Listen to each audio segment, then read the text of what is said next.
أعوذ بالله من الشيطان الرجيم. بسم الله الرحمن الرحيم.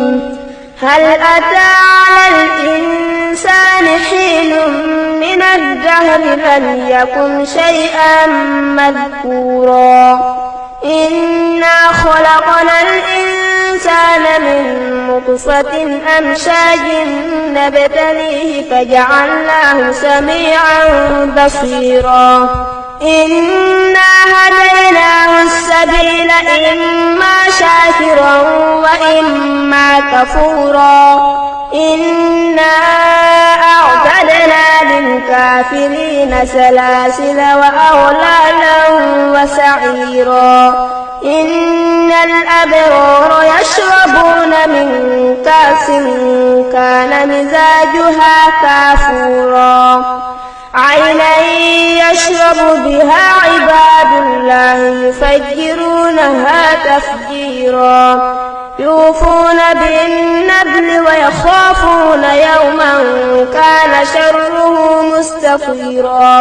ويطعمون الطعام على حبه مسكينا ويتيما واسيرا إنما نطعمكم لوجه الله لا نريد منكم جزاء ولا شكورا إنا نخاف من ربنا يوما عبوسا قمطريرا فوقاهم الله شر ذلك اليوم ولقاهم نضرة وسرورا وجزاؤهم بما صبروا جنة وحريرا متكئين فيها على الأرائك لا يرون فيها شمسا ولا زمهريرا ودانية عليهم ظلالها وذللت قطوفها تذليلا ويطاف عليهم بآنية من فضة وأكواب كانت قوارير من فضة قدروها تقديرا ويسقون فيها كأسا كان مزاجها زنجبيلا عينا فيها تسمى سلسبيلا ويطوف عليهم ولدان مخلدون إذا رأيتهم حسبتهم لؤلؤا منثورا وإذا رأيت ثم رأيت نعيما وملكا كبيرا عاليهم ثياب سندس خضر واستبرق وحلوا وساور من فضة وسقاهم ربهم شرابا طهورا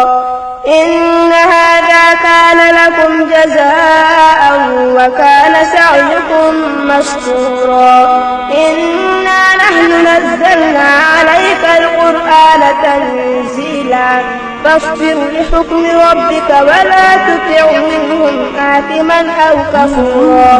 واذكر اسم ربك بكرة وأصيلا ومن الليل فاسجد له وسبحه ليلا قليلا إن هؤلاء يحبون العاجلة ويذرون وراءهم يوما ثقيلا نحن خلقناكم وشددنا أسرهم وإذا شئنا بدلنا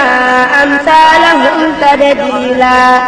إن هذه تذكرة فمن شاء اتخذ إلى ربه سبيلا وما تشاءون إلا أن يشاء الله إن الله كان عليما حكيما يدخل من يشاء في رحمته والظالمين أعد لهم عذابا